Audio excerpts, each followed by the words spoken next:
बेहद ही प्राचीन शहर है अचलपुर। इस शहर में मात्र हौज कटोरा ही नहीं, ऐसी बहुत सी ऐतिहासिक और पुरातन चीजें इस शहर में मौजूद है, जिसका अगर सही से उपयोग किया जाए तो वो दिन दूर नहीं, यहाँ पर दूसरे स्टेट या फिर कहे दूसरे देश से लोग घूमने आए। जी हाँ, आप चाहे कितने भी पैसे खर्च कर लो, लेकिन आप इतिहास दोबारा नहीं दोहरा सकते। दोस्तों, इस शहर में बहुत सी ऐसी पुरातन चीजें हैं जो इस शहर को जिंदा रखती है। इस विषय को लेकर राजनेताओं की ओर से कुछ नहीं किया जा रहा। राजनेताओं की ओर से विकास के नाम पर आश्वासन ही नजर आ रहे हैं। जी हाँ दोस्तों, विदर्भ में ही नहीं, समूचे महाराष्ट्र में या फिर कहे पूरे भारत देश में एक ऐसा शहर है, इस शहर का इतिहास बेहद ही प्राचीन कहा जा सकता है, जिसकी अभी कोई कदर करता नजर नहीं आ रहा। बात करें इस शहर के प्राचीन इलाकों की, ऐसे इलाके हैं जहां पर आपको ऐतिहासिक इमारतें नजर आएंगी, जैसे कि दुल्हा गेट, हीरापुरा गेट, हौज कटोरा और भी बहुत सी चीज है इस शहर में जो इस शहर को अपने आप में जिंदा रखती है। ऐतिहासिक दृष्टि से बेहद ही अनमोल कही जाने वाली इस इमारतों को हमें संभाल के रखना बेहद ही जरूरी है। इस विषय में जिन्होंने इस शहर का विशेष संशोधन किया है, उनकी आज विशेष मुलाकात हमने ली है। इस शहर के महत्वपूर्ण विषयों पर हमने आज उनसे चर्चा की है। अचलपुर शहर बेहद ही प्राचीन और ऐतिहासिक शहर माना जाता है। इस शहर का सही इतिहास क्या है, इसका कोई अंदाजा अभी तक सही से नहीं लगा पाया। इसी शहर का विशेष संशोधन किया है रामटेक स्थित कवि कुलगुरु इंस्टीट्यूट की ओर से। आज हमारे साथ जुड़ी है इसी इंस्टीट्यूट की संशोधनकारिता मैडम। इनसे आज हम इस विदर्भ कट्टा के विशेष मुलाकात में उनसे महत्वपूर्ण सवालों पर चर्चा करते हैं और महत्वपूर्ण बातों पर हमारे सवाल उनके सामने रखते हैं। तो अंजलि नरन मैडम हमारे साथ जुड़ी है। अंजलि नरन मैडम का बेहद ही स्वागत है। धन्यवाद सर। मेरा सभी को सादर नमस्कार। मैं कवि कुलगुरु institute of technology and science Ramtek की तरफ से आई हूँ और हम जो इस प्रोजेक्ट पे काम कर रहे हैं, ये द हाउस कटोरा है अचलपुर का। ये ministry of urban affairs, ministry of education, ASI, archaeological survey of India और बहुत से महुआ और हमारे कॉलेज के संयुक्त इस पर किया गया प्रोजेक्ट है।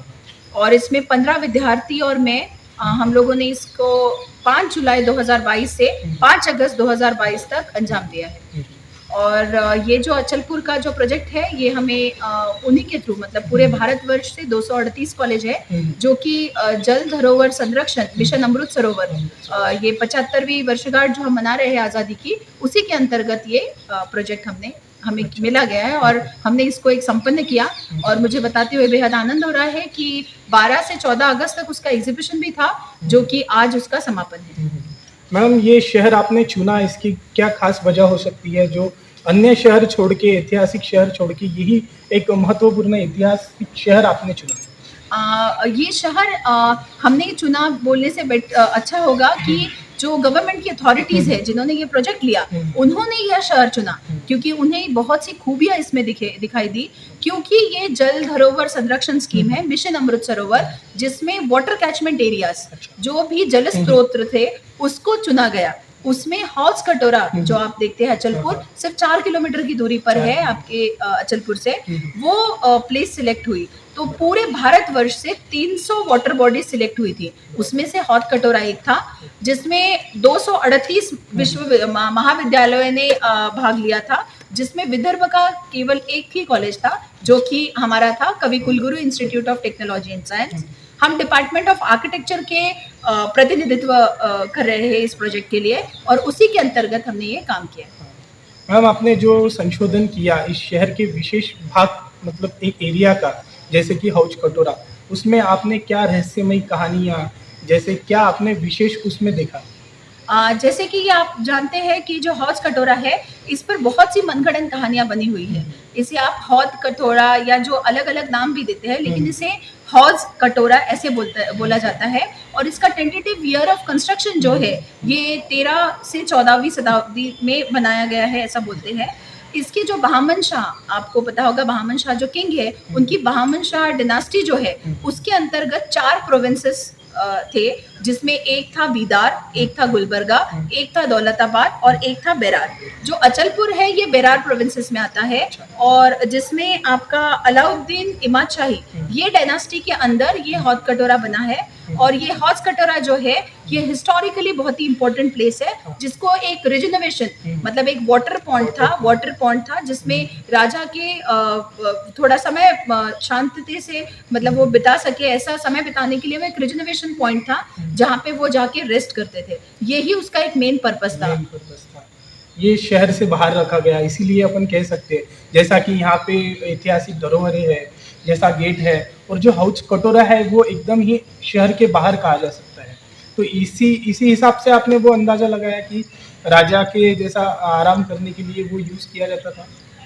ये भी एक अंदाज लगाया है कि राजा के वो थोड़ा शांत जगह थी। यहाँ की बायोडाइवर्सिटी बहुत अच्छी थी, यहाँ पे बहुत अच्छे प्लांट्स, बहुत अच्छे एनिमल्स, जो बर्ड्स हैं बहुत अच्छे तरीके से आते हैं। और दूसरा महत्वपूर्ण मुद्दा, जब हमने हौज कटोरा के आजू बाजू का परिसर देखा, पहले 1 किलोमीटर का, फिर 3 किलोमीटर का और फिर 5 किलोमीटर का, तो हमें ये पाया गया कि करीब करीब 10 किलोमीटर के दायरे में 10 मीटर का जो बोल सकते हैं कंटूरिंग जो बोल सकते हैं या फिर जो डिप्रेशन है वो हमें हौज कटोरा में मिलती है। और हौज कटोरा के जो नॉर्मल रोड लेवल है उससे करीब करीब 20 फीट का डेप्थ हमें वहां पे मिलता है, जिससे नेचुरली पानी वहां पर आए, जमा हो। और उसका और 2 स्तोत्र भी थे जो कि आपने देखा होगा। यहाँ पे गाविलगढ़ का जो फोर्ट है वहां पे जो देव तालाब है, देव तालाब से वहां पर पानी आया करता था। लेकिन मतलब अभी चिखलदरा से यहाँ पर पानी पहुँचता था उस समय में चिखलदरा से यहाँ पर पहुंचता था। गाविलगढ़ फोर्ट चिखलदरा से ही है। और जो चिखलदरा का भी डैम बना है तो वो डैम की वजह से यहाँ पे पानी आना बंद हो चुका है। और दूसरा ये भी उसका एक रीजन हो सकता है कि आजू बाजू के जो नहर है उसका उपयोग, जो पानी का उपयोग है वो आजू बाजू के खेती वाले लोग कर लेते हैं, इसीलिए यहाँ पर जो कैचमेंट्स है या फिर पानी है वो आ नहीं सक रहा। तो यही एक कारण हो सकता है कि अभी यहाँ पर पानी नहीं है, लेकिन जो लोगों से इंटरेक्शन हुआ या फिर जो इसका इतिहास है, यहाँ पर पूरा वाटर लेवल जो है पूरा रोड तक होता था। ऐसा कहा जाता है कि राजा बोट के जरिए वहां पर आते थे, बोट के जरिए जैसा वो ट्रैवल करते थे, उस जगह पर पहुंचते थे। यस। और वो फर्स्ट फ्लोर जो अभी दिखता है वहां की बाल्कनी जो है उसका रेस्टिंग एरिया है वो टूट चुका है, लेकिन अभी वहां पे ब्रैकेट्स उसके फिर भी नजर आते हैं। तो वहां पर ब्रैकेट्स पे जाकर वो जो बोट होती थी वो रुकती थी और राजा जो है फर्स्ट फ्लोर पर रेस्ट करते थे, ऐसा कहा जाता है ऐसा कहानियों में। लेकिन उसकी कुछ एविडेंसेस भी है स्ट्रांगली। लेकिन ये G+4 जो स्ट्रक्चर था उसका जो अपर फ्लोर है वो कहा जाता है कि किसी ने एक एक चीजें निकाल कर लेके गए, ऐसा इवन जो गैजेटियर है उसमें भी इस चीज का उल्लेख किया गया है। मैम, ये जो इमारत है जो हौज कटोरा जिसे कह रहे हो, वो अभी कितने मतलब उसकी लाइफ आगे रह सकती है या कितने दिन वो अभी और जिंदा रह सकता है जिसे हम कह सकते हैं?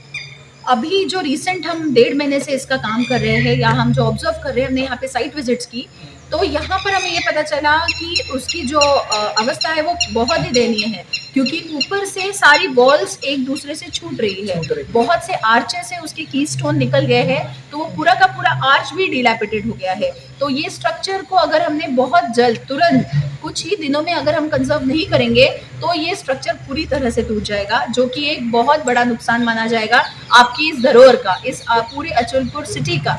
अगर ये इसको हम प्रॉपर कंजर्व करते हैं तो बहुत ही फायदे आपको होंगे, क्योंकि इस जो कार्यक्रम के अंतर्गत हमने किया है, ये जो पूरा प्रोजेक्ट हमने किया है, इसको हमने रिजनरेशन प्रोजेक्ट बोला है कि ये जो वाटर बॉडी है इसको हम कैसे रिस्टोर कर सके, इस स्ट्रक्चर को कैसे कंजर्व कर सके और वहाँ पे रिजनरेट कैसे कर सके। रिजनरेशन का मतलब यहाँ के लोगों को कैसे अट्रैक्ट कर पाए कि यहाँ पर लोग आए, एज अ टूरिस्ट स्पॉट यहाँ पर अट्रैक्ट करें, क्योंकि चिखलदरा इतने पास में है, यहाँ से सिर्फ 30 से 40 किलोमीटर का अंतर है। हाँ, यहाँ से अगर चिखलदरा जाना हो तो अचलपुर या परतवाड़ा से हुई होके जाना पड़ता है।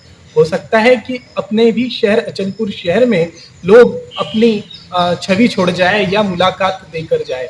ऐसा आप मैडम, आपने जो आपका संशोधन किया है उसमें आपने यह भी बताया है कि इसका कैसा विकास हो सकता है या कैसे यहाँ पे डेवलपमेंट लोग कर सकते हैं जिसके जरिए यहाँ के लोगों को एम्प्लॉयमेंट या रोजगार मिल सकता है।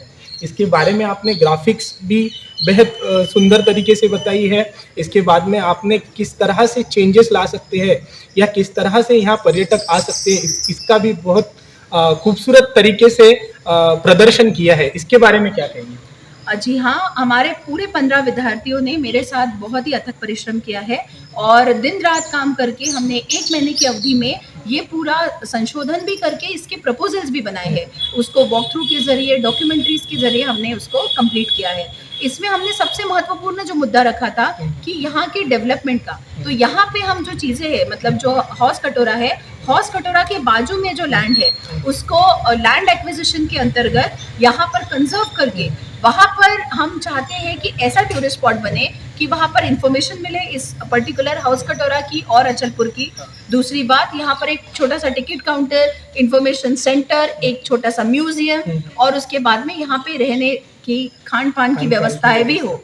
तो इससे क्या होगा कि लोग यहाँ पर आएंगे, यहाँ पर रहेंगे, अट्रैक्ट होंगे और ऐसे करके आपका इकोनॉमी कहीं ना कहीं इंक्रीज होगा। मैम, जैसा कि हम जानते ही है अचलपुर के बारे में, आपने 1.5 महीना जैसा संशोधन किया, पूरी जानकारी आपने इसमें क्या आपको दिक्कत आई, किस तरह से आपने इतना सब परिश्रम किया और लोगों के सामने ये संशोधन रखा?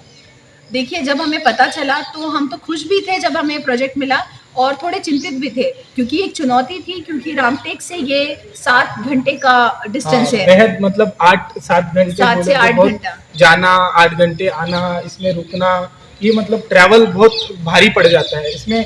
इसके बाद आपको क्या, मतलब जैसा कि क्या समझ सकते हैं कि आपको क्या और करना पड़ा? यस, यहाँ पे आने के बाद में हमें बहुत सी कठिनाइयों का सामना करना पड़ा क्योंकि जब हम यहाँ पे लोगों को अप्रोच कर रहे थे तो उन्होंने बहुत बार हमें मिसगाइड करने की कोशिश की, थोड़ी गलत मनगढ़ंत कहानियाँ सुनाई। और दूसरी बात कि हमें जो इन्फॉर्मेशन या फिर जो मदद चाहिए थी यहाँ के लोगों से वो हमें नहीं मिली। मुझे इस बात का बेहद दुख होता है कि आपका इतना शहर, जो कि इतना महत्वपूर्ण शहर है, जिसमें हर एक मुस्लिम शासक जिसका अट्रैक्शन पॉइंट था, इतना प्यारा शहर होने के बाद में, इतनी ऐतिहासिक धरोहर होने के बाद भी इसमें प्रॉपर इसका डेवलपमेंट नहीं हुआ, इसका कंजर्वेशन भी नहीं हुआ या फिर लोगों को इसके बारे में कुछ जानना भी नहीं है। काफ़ी तो ऑफिसेस में भी हमें ये पड़ा कि हौद कटोरा क्या है ये उन्हें नहीं पता है। कोई हौद कटोरा बोलता था, कोई कुछ बोलता था, फिर उसका हौस कटोरा नाम है ये भी हमें उन्हें बताना पड़ा और ये कहाँ है, लोकेशन कहाँ है, ये भी उन्हें हमें समझाना पड़ा। ये बेहद दुख की बात है। तो इसीलिए मैं सबसे अनुरोध करूंगी कि यह आपके शहर का जो हौस कटोरा है, सभी लोग यहाँ पर एटलीस्ट एक बार आए, विजिट करें। बहुत ही जल्द हम यूट्यूब पर इसकी जो डॉक्यूमेंट्री है वो भी पोस्ट करने वाले हैं और इससे रिलेटेड जो चीज़ें हैं वो हम यहाँ पर डिस्प्ले के लिए भी रखने वाले हैं। तो अभी जो एग्जीबिशन था वो तो कंप्लीट हो चुका है, लेकिन बहुत जल्द हम फिर से अचलपुर आएंगे और ये सारे डिस्प्ले को फिर से रखकर लोगों का और ज़्यादा सहयोग मिले, ऐसी हम लोग आशा करते हैं। और मैडम, मेरा ये आपसे सवाल रहेगा कि ये जो शहर है ऐतिहासिक, जिसे इलिचपुर भी कभी कहा जाता था, ये एक समय में राजधानी था और इसके कई रिलेशन अगर बाकी सिटियों से है, मतलब जैसे कि चिखलदारा हो गया, चांदूर बाजार हो गया, इससे क्या रिलेशन माने जा सकते हैं इस शहर के? यस, यहाँ पे जो गाविलगढ़ फोर्ट था, ऐसे बोला जाता है कि जो आपका चिखलदरा में गाविलगढ़ फोर्ट है, वहाँ पर जो युद्ध की नीतियाँ बनती थी तब इसका सबसे ज्यादा रिलेशन होता था। तो वो युद्ध के समय उस फोर्ट का और आपके अचलपुर का काफी रिलेशन आया। आजू बाजू के शहरों का तो हमने उतना बहुत स्टडी नहीं किया है, लेकिन जो हमने सिर्फ अचलपुर और इसके सराउंडेड जो है, सिर्फ अचलपुर, परतवाड़ा और हौद कटोरा, इसके सराउंडिंग में 5 किलोमीटर का हम लोगों ने एक रेडियस लेकर उसका ही स्टडी हमने किया है। तो बाकी शहरों का तो मैं उतना नहीं बता पाऊंगी आपको, लेकिन हम उसका और भी फर्दर स्टडी हम कंटिन्यू रखने वाले हैं इसका। मैडम, इसके बारे में आप थोड़ी हमें जानकारी दीजिए। इस शहर में कई बड़े दिग्गज नेता, राजनेता तैयार हुए, पर फिर भी इस शहर का सही तरह से, मतलब ऐतिहासिक जो संपत्ति जिसे कहा जा सकता है, उसका सही से इस्तेमाल नहीं हो पा रहा है या उसकी सुरक्षा जिस तरह से करनी चाहिए वो नहीं हो पा रही है। इसके बारे में आप क्या कहेंगे? देखिए, मैं इसमें बिल्कुल कहना चाहूँगी कि ये जो धरोहर है, इसको आपको अगर इसका संरक्षण करना है, इसको संभालना है, इसको डेवलप करना है, तो जितने नेताओं की जितनी जवाबदारी रहेगी उतनी ही जवाबदारी हर एक इंसान की रहेगी कि अगर हर एक इंसान आगे आकर अगर इसको कंजर्व करने की कोशिश करेगा, खुद के शहर को अच्छा बनाने की कोशिश करेगा, लोगों को मदद करने की कोशिश करेगा, तो भी इसका विकास होगा। तो संयुक्त मतलब एकता में ही बहुत सी ताकत होती है। वैसे ही हमारा खुद का उदाहरण है, हम अगर 15 बच्चे और मैं, हम लोग अगर पूरा एकता के साथ काम नहीं करते तो शायद ये प्रोजेक्ट इतना अच्छा नहीं होता। वैसे ही हम चाहते हैं कि इस शहर के सारे नेता, फिर वो किसी भी पार्टी और बाकी रहे, क्योंकि कोई धरोहर आपकी पार्टी नहीं देखती, लेकिन आपका खुद का लगाव देखती है आपके शहर प्रति। आप वो कैसे भी हो, लेकिन आपको शहर को अच्छा बनाना है। तो मैं तो अनुरोध करूंगी कि जो भी यहाँ पर नेता है वो प्लीज इस पे कंजर्वेशन पे ध्यान दे और इस प्रोजेक्ट को कंप्लीट करने के लिए हमारी मदद करें। हाँ मैडम, मेरा आपसे एक और ये सवाल रहेगा कि इस शहर में लागत लगाकर अगर इसका सही से दर्शकों के लिए या पर्यटक लोगों के लिए इसको खुला किया जाए या इसके ऊपर पैसा लगाया जाए सरकार की ओर से, क्या यहाँ पर्यटक आ सकते हैं? हाँ बिल्कुल आ सकते हैं, क्योंकि जैसे हमने पहले भी बात की कि चिकलदरा यहाँ से बहुत पास है। अगर चिकलदरा जाना है तो आपको इसी रास्ते से होकर जाना पड़ता है, आप अचलपुर या परतवाड़ा, तो ये सिर्फ 4 किलोमीटर की दूरी पर है। अगर हम यहाँ पर प्रॉपर रोड वाइडनिंग, अभी जो है रोड थोड़ा खराब है, अगर उसको हम प्रॉपर जो 3 मीटर का रोड है उसको 6 मीटर का करते हैं, थोड़ा लैंड एक्वायर करते हैं, पूरा प्रॉपर उसको जो भी है इन्फॉर्मेशन कि रोड पर ही प्रॉपर होर्डिंग्स लगाकर कि यहाँ से आपको हौस कटोरा जाने के लिए रास्ता है, तो आपको वो अगर डायरेक्ट मिले, क्योंकि हम पहली बार आए तो हम पूरा अचलपुर परतवाड़ा घूमे थे क्योंकि प्रॉपर डायरेक्शन नहीं था। तो अगर हम उस रास्ते लेके आते हैं और यहाँ के हौस कटोरा और आजू बाजू के एरिया को डेवलप करते हैं, जैसे मैंने बोला रिजर्वेशन के लिए जो हमने प्रपोजल्स बनाए, यहाँ पर रहने की व्यवस्था हो, खान पान की व्यवस्था हो, यहाँ पे इंफॉर्मेशन हो, यहाँ पे म्यूजियम हो, और इवन जो हौस कटोरा है उसको देखने के लिए लोगों को, पर्यटकों को बैठने की भी व्यवस्था हो, वहाँ पे उनको इन्फॉर्मेशन मिले, तो लोग जरूर आएंगे, अट्रैक्ट होंगे और कहीं ना कहीं आपकी इकोनॉमिकल ग्रोथ होगी। तो हमें यहाँ के लोगों को कुछ ना कुछ ऑक्यूपेशन मिलेगा, और वो अगर मिलेगा तो आपका नैसर्गिक है कि आपको पूरे सिटी की ग्रोथ होगी। इन्होंने बेहद ही खूबसूरत ग्राफिक्स के जरिए इस शहर का विकास कैसे हो सकता है और यहाँ पर्यटक किस तरह से आ सकते हैं, इन्होंने बेहद ही खूबसूरत तरीके से वीडियो में हमें बताया है। और मैं आपसे यह भी पूछना चाहूँगा कि मैम, इस शहर में जो लोग हैं, इन्होंने, आप जब पहली बार आए तो आपको किस तरह से सपोर्ट किया या किस तरह से उन्होंने आपको ये जानने के लिए, जानकारी के लिए आपको सहयोग किया? बहुत कम लोग थे जिन्होंने हमें यहाँ पर सहकार्य किया, लेकिन उसमें मैं उल्लेख करना चाहूँगी, एक नितिन संभाते करके सर है, वो खुद एक सिविल इंजीनियर है, उनकी बेटी खुद आर्किटेक्चर कर रही है, तो उन्हें ये पेन पता था कि एक आर्किटेक्चर के जब बच्चे बाहर जाते हैं या फिर कोई डॉक्यूमेंट्रीज होती है, क्योंकि लोगों से हमें जितना सहकार्य चाहिए था वो हमें नहीं मिल पाया, क्योंकि यहाँ के लोगों का पता नहीं क्या रवैया था कि जो हौस कटोरा भी नहीं जानते थे या फिर वो मदद ही नहीं करना चाहते थे, ये उनका एक हमें दिखा।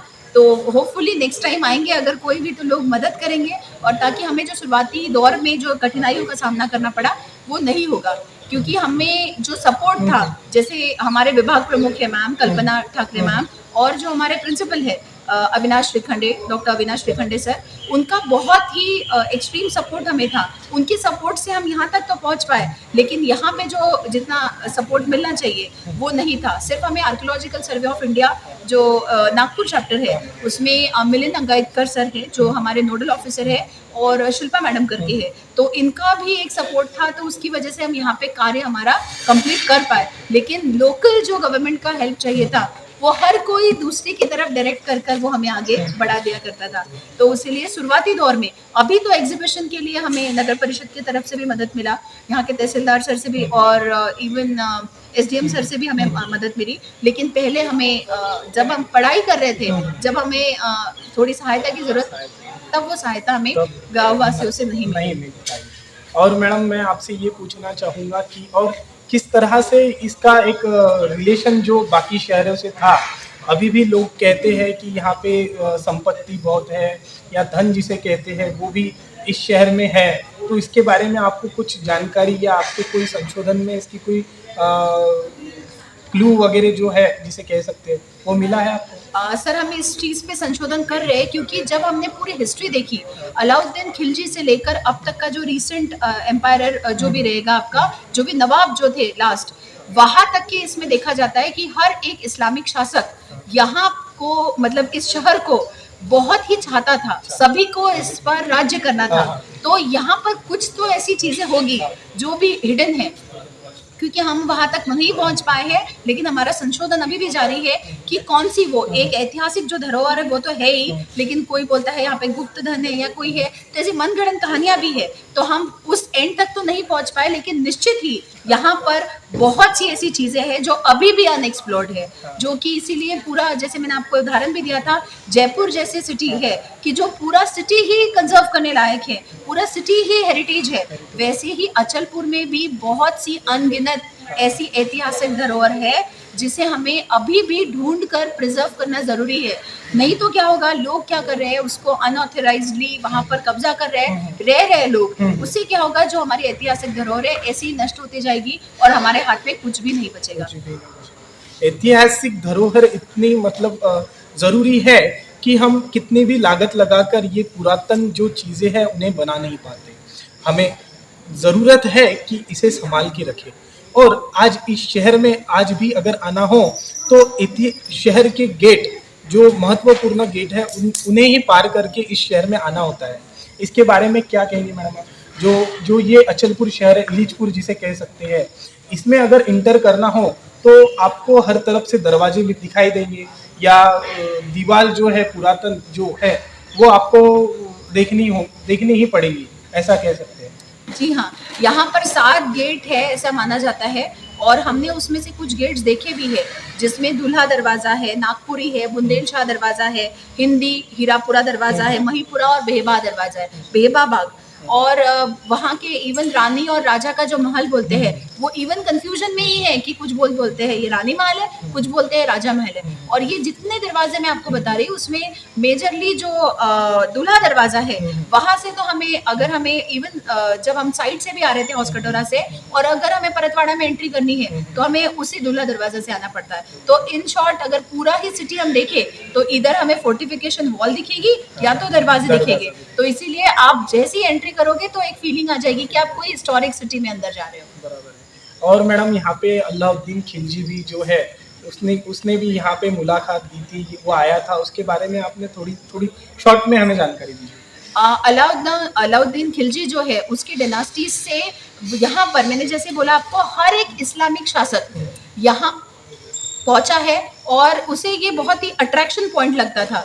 ये attraction point in terms of biodiversity हो सकता है, इन टर्म्स ऑफ मनी हो सकता है, इन टर्म्स ऑफ हेरिटेज हो सकता है, इन टर्म्स ऑफ यहाँ पे जो भी रिसोर्सेस अवेलेबल है जैसे पानी हो जाए या बाकी चीज़ें जो कि आपके पूरे फैमिली को या फिर आपके पूरे साम्राज्य को संभालने के लिए बहुत पूरक होते हैं। ऐसे वातावरण की वजह से लोग यहाँ पे अट्रैक्ट, और सेम अलाउद्दीन खिलजी का भी वही इतिहास होगा ऐसे हम मानते हैं। मैडम ने हमें बेहद ही खूबसूरत जानकारी देते हुए इस शहर के महत्वपूर्ण बातों को दर्शकों के सामने रखा है। मैडम आपका बहुत धन्यवाद, आपने अपना अनमोल समय हमें दिया और इस चैनल के माध्यम से अन्य लोगों को इस शहर की महत्वपूर्ण जानकारी दी।